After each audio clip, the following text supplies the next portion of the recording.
आज के चैप्टर का नाम है कोशिका। चैप्टर का क्या नाम है? चैप्टर का नाम है कोशिका। कोशिका को इंग्लिश में क्या बोलते हैं? कोशिका को इंग्लिश में बोलते हैं सेल। कोशिका के अंदर कई तरह के पार्ट होते हैं। जैसे हम लोग का फैमिली होता है ना, भाई होता है, बहन होता है, उसी तरह से कोशिका का एक पार्ट होता है। तो कोशिका की फैमिली में कौन कौन आएंगे? गोल्जी बॉडी आते हैं, राइबोसोम आते हैं, लाइसोसोम आते हैं, एंडोप्लाज्मिक रेटिकुलम आते हैं, डीएनए आते हैं, न्यूक्लियस आते हैं, माइटोकॉन्ड्रिया आते हैं, सेल मेम्ब्रेन आते हैं और साइटोप्लाज्म आते हैं। इस तरह से इसका क्या है? इस तरह से इसका फैमिली है। हम लोग का भी फैमिली होता है, ये लोग का भी फैमिली होता है, ठीक है। उसके बाद हम बताते हैं आप लोग को।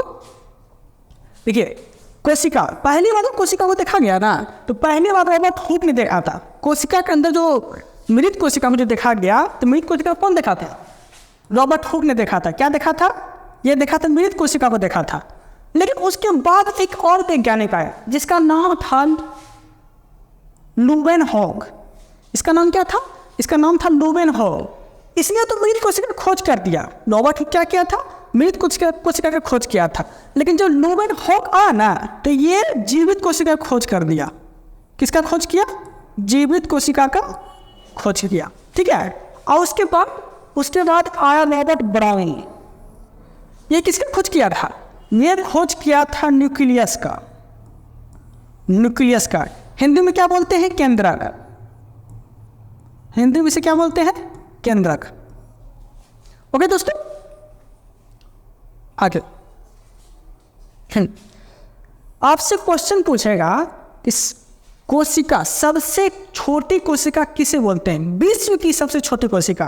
तो आपको क्या बताना है? आपको बताना है माइटोकॉन्ड्रिया। विश्व की सबसे छोटी कोशिका माइटोकॉन्ड्रिया, ठीक है। लेकिन विश्व की जब सबसे छोटी कोशिका है, तो विश्व की सबसे बड़ी कोशिका भी होनी चाहिए। तो विश्व की सबसे बड़ी कोशिका शुतुरमुर्ग का अंडा।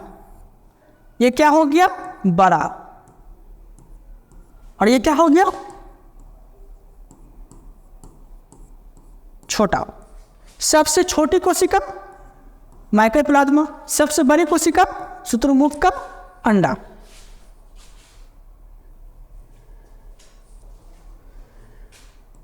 शुक्राणु, इसे क्या बोलते हैं इंग्लिश में?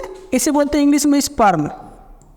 क्या बोलते हैं? इसे बोलते हैं स्पर्म, ठीक है। शुक्राणु को इंग्लिश में बोलते हैं स्पर्म। ये तो विश्व की सबसे बड़ी कोशिका देख लिए हम, शुतुरमुर्ग का अंडा होता है। और छोटे अगर पूछ लिया तो माइकोप्लाज्मा होता है। लेकिन हमारे शरीर में सबसे छोटी कोशिका कौन सी है? तो हमारे शरीर में सबसे छोटी कोशिका कौन सी होती है? तो ये होता है शुक्राणु। कौन सी होती है? शुक्राणु होती है सबसे छोटी कोशिका, ठीक है। और हमारे शरीर में सबसे बड़ी कोशिका अगर बोल दिया तो ये हो जाएगा अंडाणु। इसे इंग्लिश में क्या बोलते हैं? इसे इंग्लिश में बोलते हैं ओवम। इंग्लिश में क्या बोलते हैं इसे? ओवम, ठीक है। तो क्या हो गया? सबसे छोटी शरीर में, हम लोग के शरीर में सबसे छोटी शुक्राणु, और सबसे बड़ी अगर बोल दिया तो अंडाणु, जिसे इंग्लिश में क्या बोलते हैं? ओवम। तो ये हो गया छोटी, ये हो गया बड़ी। तो छोटी बड़ी, और ये अगर बोल दिया तंत्रिका, ये सबसे लंबी कोशिका हो जाती है। क्या हो जाती है? सबसे लंबी कोशिका हो जाती है, ठीक है। अगर आपसे क्वेश्चन पूछेगा कि मानव शरीर की सबसे लंबी कोशिका कौन सी है, तो आप क्या बोलेंगे? आपको बताना होगा तंत्रिका तंत्र की कोशिका। और मानव शरीर की सबसे बड़ी कोशिका कौन सी है, तो क्या बताएंगे? ओवम। हिंदी में क्या बोलते हैं? अंडाणु, ठीक है। और सबसे छोटी कोशिका अगर बोल दिया तो शुक्राणु। इंग्लिश में क्या बोलते हैं? स्पर्म। आगे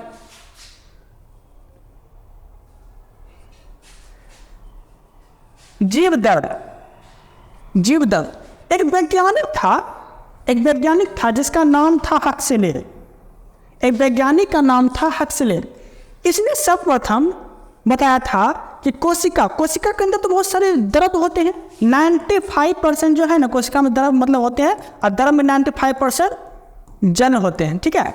तो कोशिका का भौतिक आधार, मतलब कहने का अर्थ यह हुआ, कोशिका का जीव द्रव किसे कहा जाता है?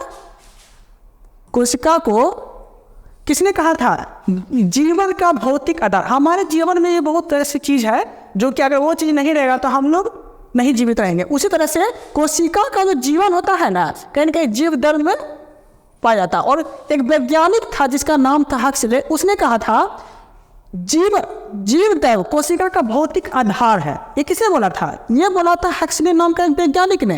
क्या बोला था? जीव दैव कोशिका का भौतिक आधार है। ओके, फिर एक वैज्ञानिक और आया, ठीक है, इसने क्या किया था? जीव दैव को नाम दिया था। इस वैज्ञानिक का नाम क्या था? पुरकुंजे। जीव दैव का अगर नाम बोलेगा तो पुरकुंजे, और जीव दैव को भौतिक आधार किसने बताया था? तो हक्सले ने बताया था। ओके, जैसे कि आप लोगों को बताए थे कि जीव दैव में जल कितना % होता है?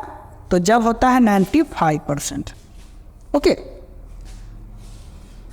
यहां तक कोई दिक्कत नहीं होना चाहिए आप लोग को। आगे देखते हैं।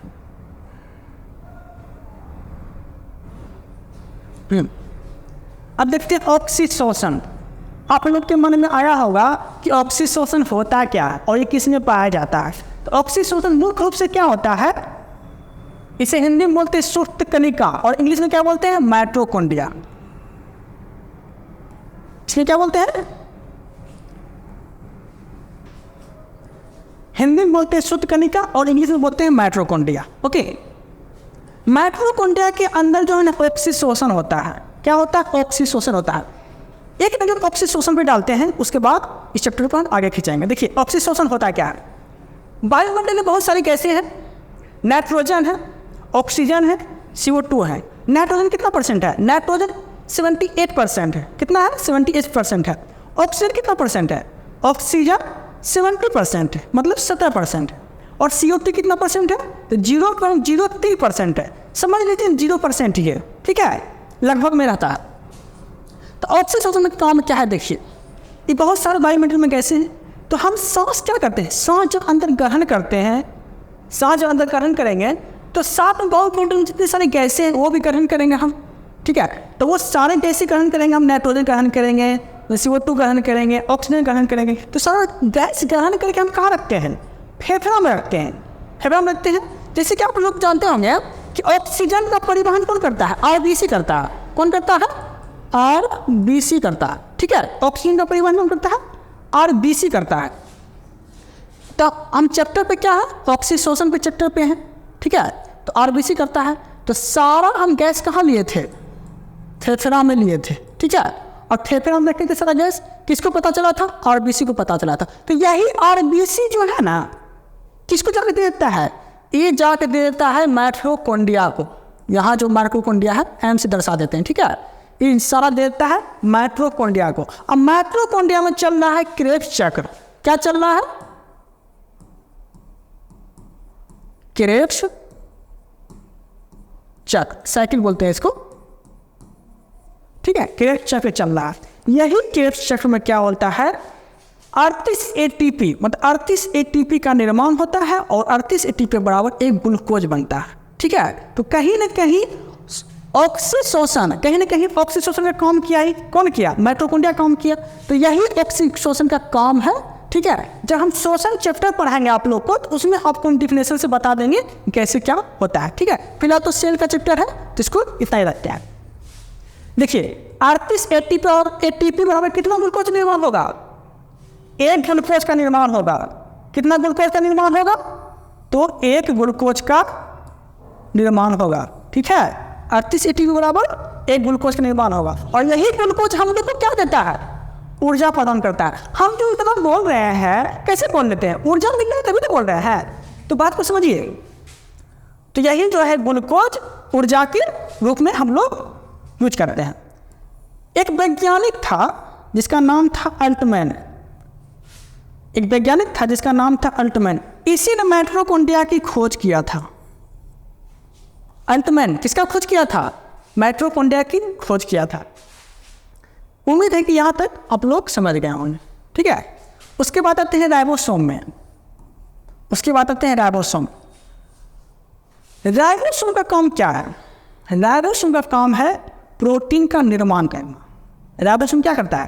प्रोटीन का निर्माण करता है। इसे बोलते हैं प्रोटीन फैक्ट्री, ठीक है। क्या बोलते हैं? Protein factory. राइबोसोम को प्रोटीन की फैक्ट्री बोलते हैं। देखिए वैसे कोशिका तो खैर दो प्रकार के होते हैं। कोशिका कितने प्रकार होते हैं? कोशिका होते हैं दो प्रकार के, ठीक है। एक होता है प्रोकैरियोटिक, एक होता है प्रोकैरियोटिक, एक होता है यूकैरियोटिक। ठीक है, इस तरह से समझिएगा। तो प्रोकैरियोटिक जो होता है उसमें 70S पाया जाता है। इसको शॉर्टकट में लिखा गया है प्रो। प्रो मतलब प्रोकैरियोटिक। 70S पाया जाता है। और हम लोग में आते हैं यूकैरियोटिक में। आप समझते हैं ये चैप्टर को ध्यान से। यूकैरियोटिक का अर्थ ये हो गया जिसे हम नंगी आंखों से देख सकते हैं। पेड़ हो गया, पेड़ को नंगी आंखों से देखते हैं। इंसान हो गया, आप मुझे देख रहे हैं, एग्जाम्पल आप मुझे देख रहे हैं। हम लोग किस में आएंगे? हम लोग यूकैरियोटिक में आएंगे। यू मतलब क्या? तुम तो आप उसी में बोलेंगे जिसे आप देख सकते हैं। तो यूकैरियोटिक में आएंगे हम लोग। ओके, तो हम लोग में कितना एस पाया जाएगा? हम लोग को पाया जाता है 80S। और प्रोकैरियोटिक, आपके मन में आया होगा तो प्रोकैरियोटिक क्या है? तो प्रोकैरियोटिक पाया जाता है जीवाणु सब में। जीवाणु सब में क्या पाया जाएगा? प्रोकैरियोटिक पाया जाता है, जिसे देखने के लिए माइक्रोस्कोप की जरूरत पड़े। जिसे देखने के लिए माइक्रोस्कोप की जरूरत पड़े।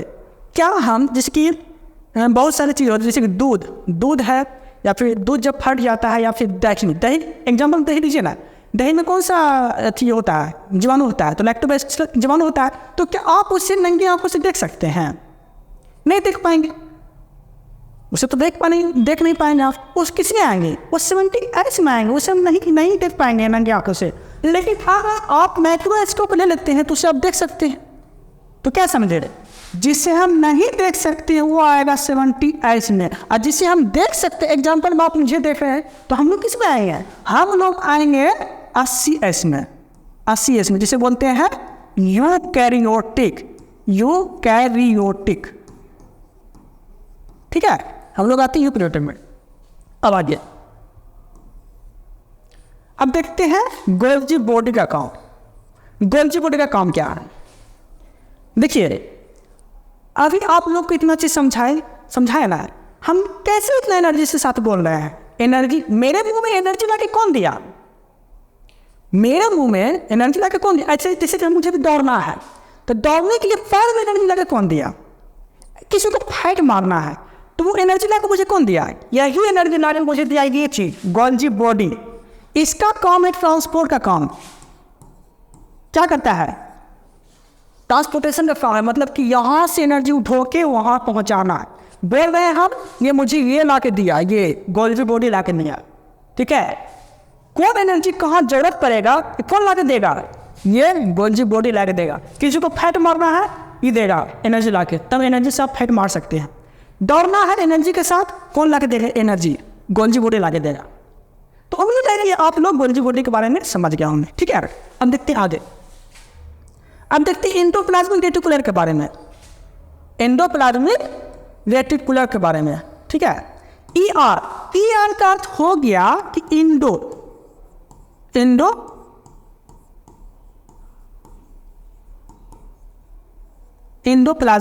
रेटिकुलम।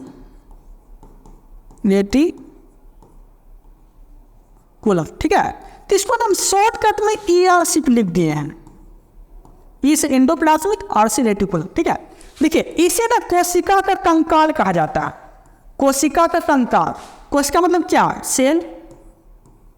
कोशिका कंकाल किसे बोलते हैं? कोशिका कंकाल बोलते हैं एंडोप्लाज्मिक रेटिकुलम को। अगर हम खड़ा है, आप बताइए, अगर हम लोग में हड्डी नहीं होगा तो क्या हम खड़ा रह पाएंगे? बुल पाएंगे? दौड़ पाएंगे? नहीं दौड़ पाएंगे। सांप में हड्डी होता है? सांप में हड्डी नहीं होता, इसलिए वो रेंगता है। तो हम लोग मतलब कोशिका का कंकाल इसलिए कहा जाता है क्योंकि सही आकार में खड़ा करने में मदद करता है। कौन? Endoplasmic reticulum. ओके, इसीलिए इसे कहा जाता है कोशिका का कंकाल। कंकाल को इंग्लिश में क्या बोलते हैं? स्केलेटन बोलते हैं। तो एंडोप्लाज्मिक रेटिकुलम का काम क्या है? कोशिका का कंकाल। ठीक है, अब देखते हैं आगे। सेंट्रोसोम। इस सेंट्रोसोम को समझते हैं, ये क्या है? सेंट्रोसोम को हिंदी में बोलते हैं कोशिका का विभाजन। कोशिका विभाजन। आप लोग के मन में आएगा कि कोशिका विभाजन होता क्या? देखिए, जैसे कि एग्जांपल में हम लोग प्याज काटते हैं, लौकी काटते हैं, कभी कभी हाथ कट जाता है, हाथ कट जाता है ना, तो हाथ जो कट जाएगा तो उसको तो भरना चाहिए।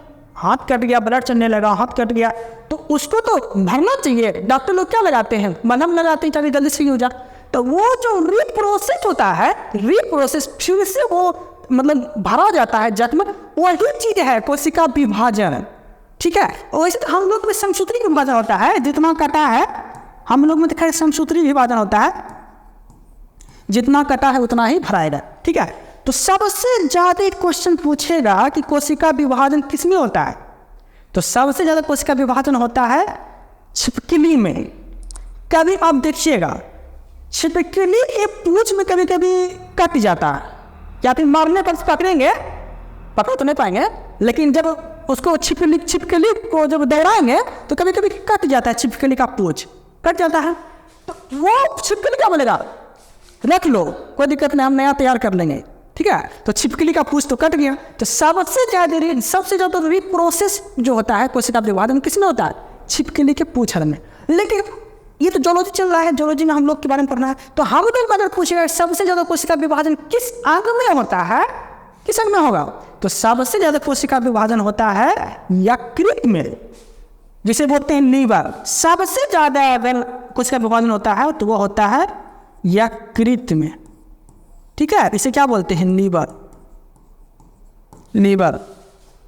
अगर आपको कोई चाकू मारे ना तो इस साइड दीजिएगा, ना कि इस साइड दीजिएगा। यहाँ जाना मार दिया स्प्रिंग में, तब तो आप गए, वहीं मर जाएंगे। तो हमेशा जब भी किसी को अगर पूरा दुश्मनी है अगर आपसे, तो डायरेक्ट बोले कि भैया इधर मार लो, इधर, तो यहाँ दीजिएगा मारने। यहाँ मारेंगे तो यहाँ जो है ना रिकवर कर लेगा, लेकिन यहाँ जहाँ स्प्रिंग में मरवा लिए तब तो गए आप। तो सबसे ज़्यादा अगर होता है कोशिका विभाजन तो यकृत में होता है। ठीक है, तो याद रखिएगा। यकृत जो है ना, यकृत क्वेश्चन पूछेगा आपसे कि मानव शरीर का सबसे बड़ा ग्रंथि किसे बोलते हैं, सबसे बड़ी ग्रंथि किसी को बोलते हैं, यकृत को बोलते हैं। ठीक है, सबसे बड़ी ग्रंथि किसे बोलेंगे, तो बड़ी ग्रंथि किसे बोलते हैं, यकृत को ही बोलते हैं। ओके, ये देखिए दोस्तों, आप लोग को इतना तक समझ में आ गया होगा। ठीक है, अब हम आगे चलते हैं। चलिए आगे क्या है, आगे है लाइसोसोम। सुनिएगा ध्यान से, आगे चैप्टर का नाम है लाइसोसोम। ये सब क्या है, ये सब क्या देख रहे हैं, कोशिका देख रहे हैं। कोशिका के अंदर जो है ना सबका हम डिफिनेशन दे रहे हैं। जैसे हमारा घर है, तो हमारे घर में क्या, मतलब मेरे घर में क्या, भाई है, बहन है, पापा जी है, सब है। तो सबका हम क्या दिखा रहे हैं, डिफिनेशन बता रहे हैं। मेरी सिस्टर का क्या काम है, मेरा भाई का क्या काम है, तो वही चीज को आप समझिए कि लाइसोसोम का काम क्या है। हम क्या देखे, ER देख लिए, एंडोप्लाज्मिक रेटिकुलम देख लिए, सबका काम देख लिए। तो ये सब क्या है, कोशिका का, ये सब क्या है, कोशिका का फैमिली है कहीं ना कहीं। क्या है, कोशिका कहीं ना कहीं फैमिली है। तो ये सब चीज को हम देख रहे हैं। देखिए अब देखते हैं लाइसोसोम के बारे में। इसका काम क्या है, इसका काम है पाचन क्रिया में इसका मदद करता है कौन, तो लाइसोसोम।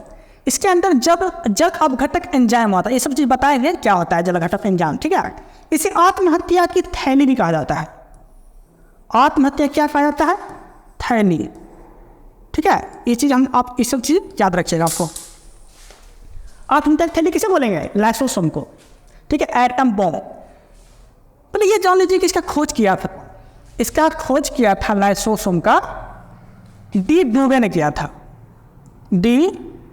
इसका खोज किसने किया था, डी ब्रूवे ने इसका खोज किया था। कब किया था, तो 1958 में लगभग किया था। ठीक है, आप लोग देख लीजिएगा, तरह तरह का बुक जो है तरह तरह का इसमें देता है, देखिए हम आपको बता दिए। तो इसका खोज किसने किया था, डी ब्रूवे ने किया था। इसके अंदर क्या होता है, पाचन क्रिया बहुत जल्द पाचन में सहायक होता है ये। और इसके अंदर जल घटक एंजाइम होता है। और जल घटक एंजाइम मतलब क्या, इसमें हाइड्रोलाइटिक एंजाइम होता है, हाइड्रोलाइटिक बोल सकते हैं, हाइड्रोलाइटिक एंजाइम होता है। ठीक है, आप समझिए हमारी कोशिका में लाइसोसोम का बहुत महत्वपूर्ण योगदान होता है। बोलेंगे क्यों, देखिए जैसे कभी कभी देखते हैं कि उंगली जो है दरवाजा में, जैसे कि दरवाजा लगा है, उंगली चपा जाता है ना, उंगली चपा के पूरा काला हो जाता है। काला हो जाता है, तो कभी कुछ दिन में देखेंगे वो ठीक भी हो जाता है ना। तो वो ठीक कौन करता है? वो ठीक यही करता है लाइसोसोम। ये बहुत खतरनाक है, बहुत खतरनाक होता है ये, बात को समझिए। तो कौन करता है ठीक? यही लाइसोसोम ठीक करता है। ओके, मतलब कोशिका के अंदर जो भी कचरा उचरा है सारा साफ सफाई का काम करता है लाइसोसोम। ओके, किस चीज़ को ध्यान देना है। लाइसोसोम समझ में आ गया। इसका खोज किसने किया था? डी डोवेल इसका खोज किया था। कब किया था? 1958 में किया था। ये क्या है? पाचन क्रिया। इसमें पाचन क्रिया होती है और इसमें जल अपघटक एंजाइम होता है। क्या होता है? जल अपघटक एंजाइम होता है। इसे आत्महत्या की थैली भी कहा जाता है, इंग्लिश से बोल सकते हैं एटम बॉम्ब, कहीं ना कहीं ये है। ओके, अब देखते हैं आगे। देखिए, सब फैमिली को देख लिए फैमिली को क्या समझाए थे आप लोग को? कोशिका के अंदर बहुत सारी फैमिली है। माइटोकॉन्ड्रिया है, एंडोप्लाज्मिक रेटिकुलम है, लाइसोसोम है, राइबोसोम है। तो क्या बताए थे? ये कहीं ना कहीं ये सब फैमिली है। हम लोग के अंदर एक फैमिली होता है ना, हम लोग के घर में, तो सबका प्रोसेस बता दी क्या किसका काम है। ये सबका फैमिली है। तो देखिए, सबके घर में एक फैमिली होता है और सबका एक मुखिया होता है। तो हम लोग के फैमिली मुखिया कौन होगा? पिताजी होंगे, फादर होंगे। तो यही सबका फादर कौन है? ये है कोशिका का ब्रेन। कौन है? न्यूक्लियस। यही ऑर्डर देता है कि तुम काम करो, तुम काम करो। अगर नहीं काम करेगा ना, ये सब अगर काम नहीं करेगा, क्या क्या चीज बताए थे? देखिए, अगर काम ये सब नहीं करेगा, क्या ये लाइसोसोम काम नहीं करेगा, राइबोसोम काम नहीं करेगा, ये शुद्ध कणिका काम नहीं करेगा, ये सब काम नहीं करेगा। ठीक है, किसके कहने पे? तो न्यूक्लियस के कहने पे। न्यूक्लियस के कहने पे। क्यों? सबका कोशिका का ब्रेन इसे बोला जाता है, कोशिका का ब्रेन है। ठीक है, अभी हम पेपर मारा ऐसे करके। ये मुझे सूचना कौन दिया? ये मुझे सूचना ब्रेन दिया कि आपको चोट दाहिना साइड लगा है, बायां साइड नहीं लगा है आपको चोट। इसलिए डॉक्टर लोग को देखते हैं कि जब ऑपरेशन होता है, पेट का ऑपरेशन हुआ या पैर का ऑपरेशन हुआ, तो क्या करता है? स्पाइनल कोड होता है यहाँ पे। ठीक है, स्पाइनल कोड वो ना वहाँ का कनेक्शन तोड़ देता है। माइंड में ही चिंता नहीं जान देगा कि आपका को पैरों काट रहा है, आपका को पेट में जो वो है वो कर रहा है। आपको दर्द ही होगा नहीं, क्योंकि माइंड को सूचना मिलेगा तभी तो वो पता है, इन्फॉर्मेशन देगा। तो सारा इन्फॉर्मेशन देता है ये न्यूक्लियस। इसे बोला जाता है कोशिका का ब्रेन। ठीक है, कोशिका का ब्रेन किसे बोलते हैं? इसे बोलते हैं ब्रेन, न्यूक्लियस को। तो ये हो गया। अब देखते हैं सेंट्रोसोम। देखिए, ये एक चीज ध्यान समझिएगा। ये हो गया न्यूक्लियस, ये हो गया न्यूक्लियस, न्यूक्लियस हो गया। ध्यान समझिएगा क्या है। ये न्यूक्लियस हो गया।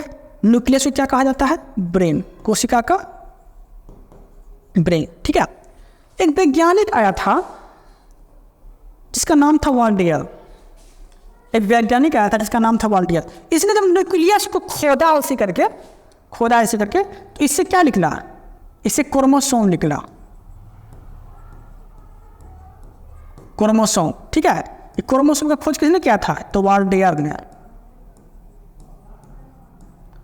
ने इसे खोजा था। ठीक है, और फिर क्रोमोसोम को जब खोदा तो क्या निकला? डीएनए निकला। ठीक है, और डीएनए को पहली बार किसने देखा था? तो कार्लसबर्ग ने देखा था।